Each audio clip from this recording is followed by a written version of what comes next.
Fala, galera. Professor Clemilson Martins, professor de linguagens do CPC Vestibulares.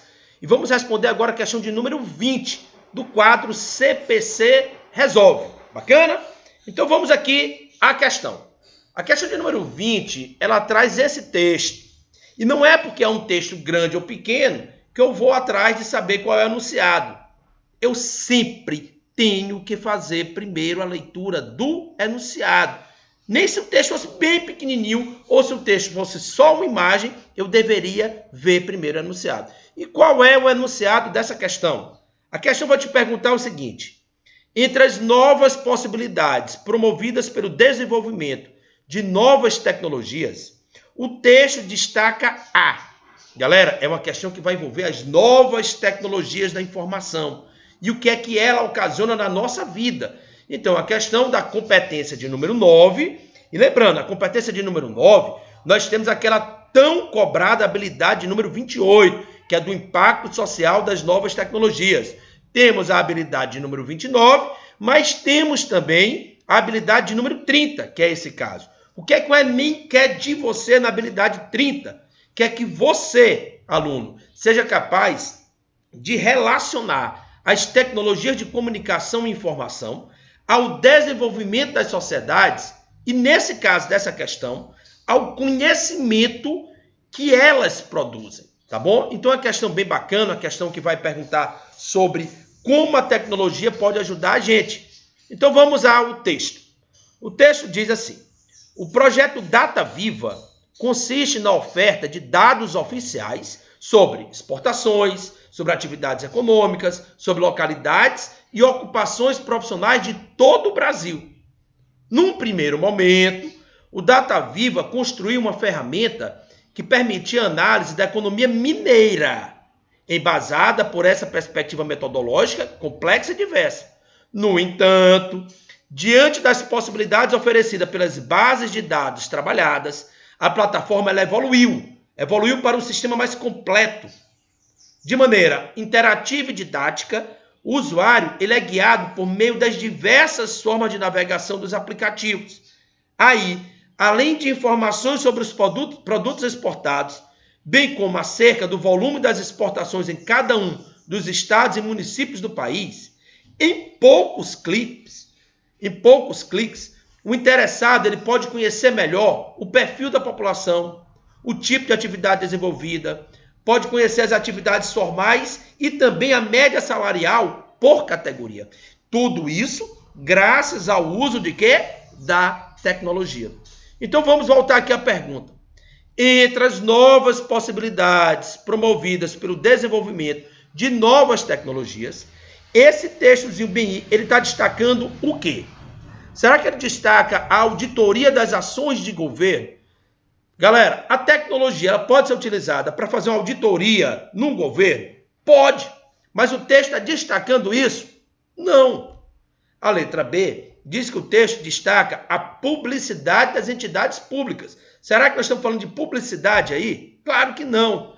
A letra C diz que o texto destaca a obtenção de informações estratégicas.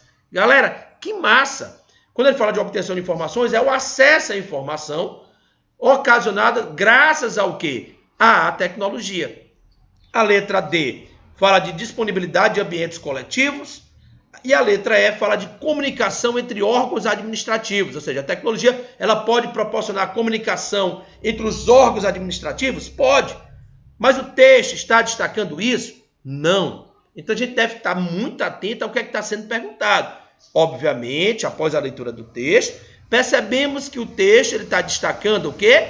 A obtenção de informações estratégicas é o que está na letra C. Galera, um beijo e até a nossa próxima questão.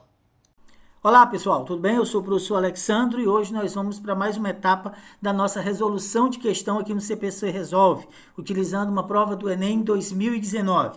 A questão de hoje, ela faz referência ao pai da ciência política moderna, o Maquiavel, ou para alguns da filosofia política moderna.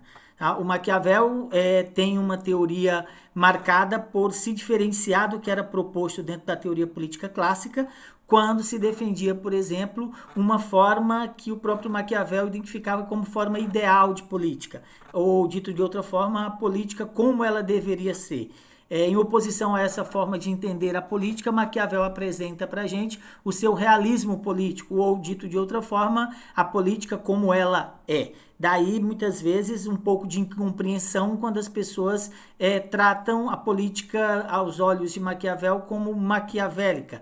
Não é que Maquiavel deseje que a política seja assim, mas apenas que ele apresenta para a gente a política como ela é e não como ela deveria ser. Essa vai ser a chave para a resolução dessa questão. A diferença entre um idealismo político, ou seja, uma política como deveria ser, e a política como ela realmente é, ou seja, o realismo político de Maquiavel. O comando da questão diz o seguinte, pessoal. Para Maquiavel, quando um homem decide dizer a verdade, pondo em risco a própria integridade física, tal resolução diz respeito apenas à sua pessoa. Mas se esse mesmo homem é um chefe de Estado, portanto o príncipe, né? Os critérios pessoais não são mais adequados para decidir sobre suas ações, cujas consequências se tornam tão amplas, já que o prejuízo não será apenas individual, mas coletivo. Nesse caso, conforme as circunstâncias e os fins a serem atingidos, pode-se decidir que o melhor para o bem comum seja mentir. Aí você tem a fonte, né, da Lúcia Maria Arruda Aranha, no livro de filosofia, sobre Maquiavel, e aqui embaixo vem o comando. O texto aponta uma inovação na teoria política na época moderna. É isso que eu falei para vocês. O texto aponta uma inovação na teoria política. Qual é essa inovação? O realismo político. Expressa na distinção entre, aí você tem as 5 alternativas: idealidade e efetividade da moral, nulidade e preservabilidade da liberdade, ilegalidade e legitimidade do governante, verificabilidade e possibilidade da verdade, e objetividade e subjetividade do conhecimento. Aqui o lado Maquiavel, né, viveu na segunda metade do século XV e falece na primeira metade do século XVI. Dentre as suas principais obras, todos vocês sabem, nós destacamos O Príncipe. Aqui as observações sobre a questão, gente. Eu grifei uma parte específica do texto. Se esse mesmo homem, ou seja, esse mesmo homem que é o príncipe, né, for um chefe de Estado, os critérios pessoais não são mais adequados para decidir sobre suas ações. Uma coisa que o Maquiavel deixa bem claro para nós, pessoal, é que existe uma separação entre a moral do príncipe e a moral do homem comum. Tá? Então ele provoca uma ruptura, né? Não é mais como se pensava na Idade Clássica, onde o príncipe, o governante, o político, melhor dizendo, ele tem aquelas mesmas virtudes que são defendidas para todos os indivíduos. Aqui não. Os critérios pelos quais o príncipe age são diferentes. E aí ele diz, já que o prejuízo não será apenas individual, mas coletivo. O comando, como eu já disse, pede que você identifique qual a inovação presente na teoria política moderna de Maquiavel e que distinção ela expressa. E aí, como eu falei para vocês antes, a chave de resolução dessa questão se encontra entre a diferença de uma política ideal e uma política realista. Uma política como deveria ser e uma política como ela é. Expressa essa distinção na alternativa A, onde lê-se idealidade e efetividade da moral. Ou seja, a forma como nós deveríamos agir, idealidade da moral, idealismo, e a forma como nós agimos, a efetividade da ação, da moral, da prática, do juízo, do valor. Ou seja, a política como ela é. Resposta letra A, baseada no critério do realismo político. Maquiavel é representante do realismo político, diferenciando-se da concepção clássica presente, sobretudo em Aristóteles, mas também, pessoal, na ideia do governante filósofo do Platão. Letra B, nulidade e preservabilidade da liberdade, não está relacionado com isso. Ilegalidade e legitimidade do governante não tem a ver com legalidade ou não do governante, mas com a forma moral pela qual esse governante se comporta, qual é o tipo de ética que o governante utiliza, e aí eu já disse, né, vai ser diferente da ética do indivíduo comum. Letra D, verificabilidade e possibilidade da verdade, isso é no campo epistemológico, não diz respeito à questão. Objetividade e subjetividade do conhecimento, também no campo epistemológico do conhecimento não diz respeito à questão. Vamos aqui para o comentário final. Maquiavel apresenta um estudo das dinâmicas do espaço político. Dessa forma, sua teoria se apresenta como uma crítica ao pensamento político idealista. Para Maquiavel, a moral do príncipe se firma numa perspectiva pragmática, ou seja, numa perspectiva prática, portanto, realismo político. Beleza, pessoal? Um abraço bem grande, até o nosso próximo encontro. Fala, galerinha, show do CPC Resolve! Hoje, na nossa prova de natureza do Enem de 2019, iremos comentar a questão 110. Se liga aí que biologia é show. Vamos lá. Com base nos experimentos de plantas de Mendel, plantas de ervilhas, foram estabelecidos 3 princípios básicos, que são conhecidos como leis da uniformidade, segregação e distribuição independente. A lei da distribuição independente refere-se ao fato de que os membros de pares diferentes de genes segregam-se independentemente uns dos outros para a prole, também conhecida aí como segunda lei de Mendel. Hoje, sabe-se que isso nem sempre é verdade. Por quê? Deixa eu explicar para vocês melhor. Então, Mendel falava o seguinte, que características diferentes, determinadas por pares de alelos diferentes, tá aqui, ó, essa característica, por exemplo, determinada pelo azão e o azinho, a outra pelos alelos Bzão e Bzinho. Como estão em cromossomos diferentes, separam, segregam-se independentemente durante a formação dos gametas, ou seja, durante a meiose. Então, Mendel estava certo. A segunda lei de Mendel, a segregação, por exemplo, o azão vai para o lado, independentemente do azinho, já que eles não estão no mesmo cromossomo. Só que Mendel não sabia nada sobre genética no que diz respeito, parece loucura, no que diz respeito à genética cromossômica. Então ele não sabia o seguinte, que tem genes, na verdade, a maioria dos nossos genes estão nos mesmos cromossomos. Nós temos cerca de 36 mil genes e apenas 46 cromossomos. Então é lógico que vai ter cromossomo que vai ter mais de um gene.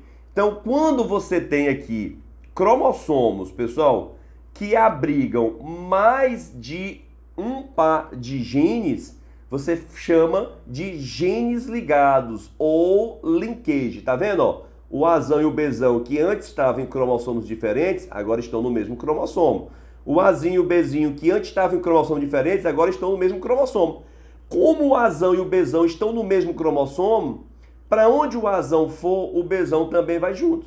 Então aqui, olha só, em genes ligados, se não tiver crossover, só vai formar 2 tipos de gametas e o azão e o Bzão vai para um lado e o azinho e o Bzinho para o outro lado, já que eles estão ligados no mesmo cromossomo, tá bom? Isso é um caso de linkage.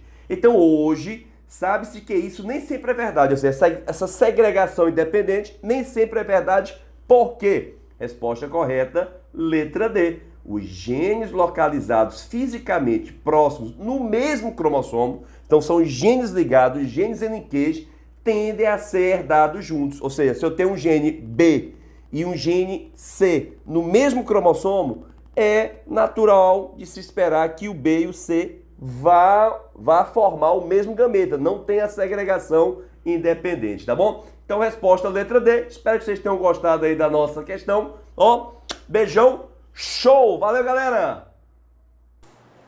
Fala, galera! Professor Diego Carlos aqui mais uma vez no CPC Resolve e fazendo com vocês agora a questão de número 155, Enem 2019, caderno azul. Vamos para o que diz a questão. Vamos lá. A questão diz o seguinte: após o Fórum Nacional contra a Pirataria incluir a linha de autopeças em campanhas veiculadas contra a falsificação, as agências fiscalizadoras divulgaram que os 5 principais produtos de autopeças falsificados são rolamento, partilha de freio, caixa de direção, catalisador e amortecedor. Após uma grande apreensão, as peças falsas foram cadastradas, utilizando a qualificação: 1. Rolamento, 2. Partilha de freio, 3. Caixa de direção, 4. Catalisador, 5. Amortecedor. Ao final obteve a sequência 5, 4, 3, 2, 1 e por aí vai, que apresenta um padrão de informação que consiste na repetição de um bloco de números. Essa sequência descreve a ordem em que os produtos aprendidos foram cadastrados. O 2015 item cadastrado foi 1. Letra A, rolamento. B, catalisador, amortecedor, partilha de freio. Letra E, caixa de direção. Pessoal, vamos lá comigo, galera. Antes de entrar na questão, vamos lembrar de uma super dica que o tio já falou para vocês certa vez. Gente, observe uma coisa. A palavra Enem, repetida inúmeras vezes, tá aqui, repetida várias vezes. A palavra Enem repetida várias vezes. Infinitas vezes. Existe um período, não existe, pessoal? Existe. Qual é o período? O período de repetição é justamente quem? O 4. Ou seja, a cada 4 haverá um quê? Uma repetição. Então, este período é 4. Então, se eu quisesse saber qual letra ocuparia determinada posição, por exemplo, a letra de número, vou dizer lá, 25, a 25ª letra, não precisa eu fazer no braço. Basta eu fazer o que? 25 dividido por 4. Vai dar o que? 6 agrupamentos de Enem. 6 vezes 4, 24. Para 25, sobra 1. Ou seja, o que é esse 6? A quantidade de agrupamentos. Está aqui. A quantidade de agrupamentos. Professor, e o que é esse 1? É a localização. Está aqui. Correto? Então, sabendo disso, pessoal, primeira coisa, eu quero saber o elemento 2015. A posição 2015. Vamos observar qual é o período de repetição. Então veja aqui, ó. 5, 4, 3, 2, 1, 2, 3, 4. Gente, observe. 5, 4, 3, 2, 1. 3, 4. 5, 4, 3, 2, 1. 2, 3, 4. Então, pessoal, observe, gente, que aqui eu achei o período, ó. Esse período aqui vai ter quantos elementos? 1, 2, 3, 4, 5, 6, 7, 8. Ou seja, a cada 8 elementos haverá repetição de novo do bloco. 5, 4, 3, 2, 1. 5, 4, 3, 2, 1. 2, 3, 4. Ou seja, galera, já achei o período de repetição. Então eu vou lá para a questão. Eu quero saber o elemento de posição 2015. Então o que é que eu vou fazer? Eu vou pegar o 2015, aqui, 2015, e vou dividir pelo período de repetição, que vai ser quem? O 8. Pessoal, 2015 dividido por 8, gente, isso aqui vai dar o que, pessoal? Isso aqui dá 2. 2 vezes 4, 16. Para 20, sobra 4. Baixa 1. 41 dividido por 8, pessoal, dá 5. 5 vezes 8, gente, 40. Para 41, sobra 1. Desce o 5. 15 dividido por 8, pessoal, dá 1. 1 vezes 8, 8. Para 15, sobra 7. Então, galerinha, observe aqui. O que é esse 251, tio? Esse 251 é a quantidade de quê? De agrupamentos. Quantidade de agrupamentos. Aqui, quantidade de agrupamentos. Tio, e o que é esse resto? Esse resto é justamente quem? A localização. Ou seja, vai ser justamente quem? O 7º termo. Então, eu volto para a sequência para contar quem é o 7º termo. Então, eu volto lá, ó. Ó. 1, 2, 3, 4, 5, 6, 7. É o número 3. Qual é o elemento referente ao número 3? É a caixa de direção. Correto, pessoal? Então, o elemento que a questão quer vai ser justamente o 7º elemento, que o código vai ser 3. Está aqui, que o código vai ser 3. E o código 3 é justamente quem? A caixa de direção. A caixa de direção é um dos itens que foi mais roubado, que está no item 2015. Então, letra correta, pessoal. Letra E de esperança. Beleza, pessoal? Tamo junto, galera.